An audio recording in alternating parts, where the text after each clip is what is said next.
안녕하세요, 곰쌤입니다. 이번 영상에서는 학교 생활 부적응 학생 지도 방안에 대해서 모범 답안 샘플을 공유해 드리도록 하겠습니다. 부적응 학생을 어떻게 지도할 것인지는 심층 면접 문제로 빠지지 않고 등장하는 주제죠. 이뿐만 아니라 현장에 가서도 끊임없이 고민하게끔 만드는 주제이니 심층 면접 준비뿐만 아니라 현실적으로 진지하게 스스로에게 나라면 어떻게 교육할 것인가 질문을 던져보며 고민해 보셨으면 좋겠습니다. 저는 총 8가지를 준비해 보았습니다. 개별 상담, 정서적 지원, 작은 행동도 칭찬하기, 성공 경험 제공, 사회성 코칭, 학부모 협력, 동료 교사 협력, 지역사회 연계 프로젝트인데요. 학부모 협력과 동료 교사 협력, 지역사회 연계 프로젝트는 이전 학교폭력 사후 처리 영상에서도 언급이 되었던 해결 방안이죠.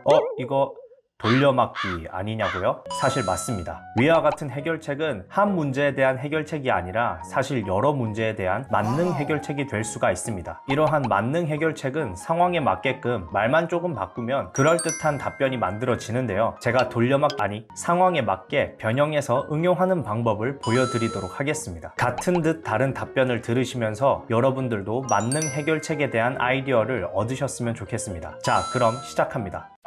시작 전 유의사항입니다. 첫 번째, 재생 속도를 원래 속도로 맞춰주세요. 조금 느리게 느껴지겠지만 실제로 시험장에서 제가 답변을 하는 속도입니다. 느리게 말하는 게 좋은 이유는 이전 영상에서 언급했었죠. 우측 상단을 확인해주세요. 두 번째, 문장을 들려드리는 것이지 보여드리지는 않습니다. 보여드리게 되면 문장을 보고 따라 읽게 되는 안 좋은 습관이 생겨요. 실제 시험장에서 필기해 놓은 거 따라 읽을 거 아니잖아요. 감독관과 아이 컨택 연습해야죠. 세 번째, 사람마다 자연스러운 문장은 다릅니다. 제 문장은 참고로 들어보시고 자신의 스타일에 맞게 자유롭게 추가 변형해서 사용하세요. 마지막, 반복해서 듣고 따라 말하면서 연습하세요. 혼자 머릿속으로만 연습하면 잘 외워지지도 않고 실제 시험장에서 자연스럽게 들리지도 않습니다. 자, 그럼 시작합니다.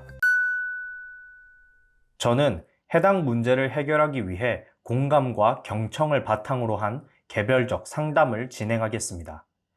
예를 들면 학교 밖 편한 자리에서 밥을 같이 먹으면서 가볍게 학교 생활에 대해서 묻거나 점심시간을 이용하여 가볍게 학교 주변을 산책하면서 편한 분위기에서 상담을 진행하겠습니다.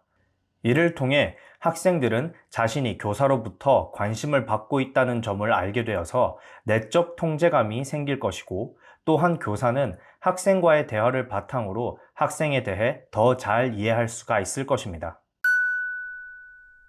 저는 학생의 상황을 공감하고 경청한 뒤 그 다음 정서적으로 지원하겠습니다. 왜냐하면 부진 학생은 자존감, 성취감, 자신감이 많이 낮아진 상태이기 때문에 이러한 정의적인 부분에서 지원이 먼저 뒷받침되어야 할 것이기 때문입니다.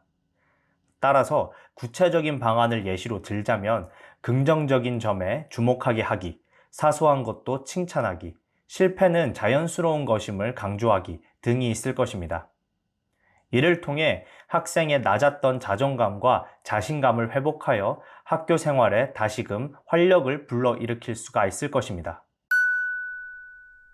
저는 정서적 지원을 위해서 작은 행동도 놓치지 않고 칭찬하겠습니다. 따라서 구체적인 방안을 예시로 들자면, 오늘은 수업 시간에 엎드려 있지 않고 바른 자세로 수업을 듣는구나, 오늘은 친구와 웃으면서 잘 지내는구나, 이와 같이 작은 행동에도 학생에게 의미를 부여하여 칭찬하겠습니다. 이를 통해 학생은 정서적으로 자신감을 얻게 될 것이고, 이를 바탕으로 학교 생활에 대한 적응도를 조금씩 높일 수 있을 것입니다. 저는 학생에게 성공 경험을 제공하겠습니다. 예를 들면 학생 수준에 맞는 난이도의 과제를 제시하거나 지각하지 않기, 준비물 잘 챙겨오기 등 학습 외적인 노력을 하면 충분히 성공할 수 있는 과제를 제시할 것입니다. 이를 통해서 학생은 작게나마 성취감을 느끼기 시작해서 자아 효능감을 상승시킬 수가 있고, 점차 큰 목표를 설정하는 데 도움이 될 것입니다. 저는 해당 문제를 해결하기 위해 사회성 코칭을 진행하겠습니다. 구체적인 방안을 예시로 들자면 친구에게 지우개 빌려보기, 고맙다고 표현하기처럼 친구에게 말을 잘 걸지 못하는 학생도 쉽게 달성할 수 있는 아주 사소한 미션을 주고 이를 달성하게 하는 것입니다. 이를 통해 학생은 사회적으로 관계 맺는 방식을 배우게 되고 성공 경험을 통해 자신감이 상승할 것입니다. 더 나아가서 교우 관계도 회복될 수가 있을 것입니다. 저는 학생이 학교에 잘 적응할 수 있도록 학부모와 협력하겠습니다. 학생의 학교 생활 부적응의 원인은 한 가지로 파악될 수가 있는 것이 아니라 학생 자신의 정신적, 심리적 고통에 의한 내면적 문제 또는 학생 주변을 둘러싼 환경적 문제 등 다방면의 관점에서 파악해야 될 것입니다. 따라서 학생을 보다 다방면으로 이해하기 위해서는 교사의 입장에서 관찰한 학생의 모습뿐만 아니라 학부모의 시각에서 관찰한 학생의 모습도 중요한 정보가 될 것입니다. 구체적인 방안을 예시로 들자면 학부모에게 학생의 상황을 있는 그대로 사실적으로 전달하고 학생이 가정에서는 어떻게 행동하는지, 학생에게 최근에 어떤 사건이 벌어졌는지, 학생의 행동을 변화시킬 만한 원인이 있었는지 등 학부모의 시각에서 바라본 학생에 대한 정보를 수집하겠습니다. 이를 통해 교사는 보다 종합적으로 얻은 정보를 이용해서 학생의 부적응 원인을 정확하게 파악할 수가 있고, 이를 해결하기 위한 적절한 도움을 보다 효과적으로 제공할 수가 있을 것입니다. 저는 해당 문제를 해결하기 위해 동료 교사와 협력하겠습니다. 학교 부적응의 원인은 복잡하고 다양하기 때문에 담임교사 혼자의 노력보다는 해당 분야의 전문가와 협력한다면 더 나은 도움을 제공할 수가 있을 것입니다. 예를 들면 해당 학생의 학교 생활을 주의 깊게 관찰하고 그 결과를 상담 선생님이나 선배 교사와의 면담을 통해 전달해서 조언을 듣겠습니다.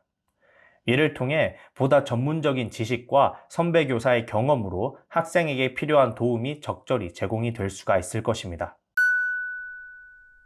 저는 해당 문제를 해결하기 위해 지역사회와 협력하여 다양한 프로그램에 학생이 참여할 수 있도록 독려하겠습니다. 학생이 비록 학교 안에서는 흥미를 느끼지 못할지라도 학교 밖 실제적인 체험에는 아주 큰 관심과 흥미를 보이는 경우가 많이 있습니다. 구체적인 방안을 예시로 들자면 지역사회에서 진행하는 봉사활동이나 진로체험, 목공교실과 같은 메이크업 프로젝트 등 다양한 학교 밖 활동에 해당 학생을 추천해서 참여해 보도록 독려하겠습니다. 이를 통해 학생은 자신의 진로와 관련된 정보를 얻을 수 있을 뿐만 아니라 자신의 목표를 설정하고 목표 지향적인 태도를 함양함으로써 다시금 학교 생활에 활력을 불러일으킬 수 있는 터닝 포인트가 될 것입니다.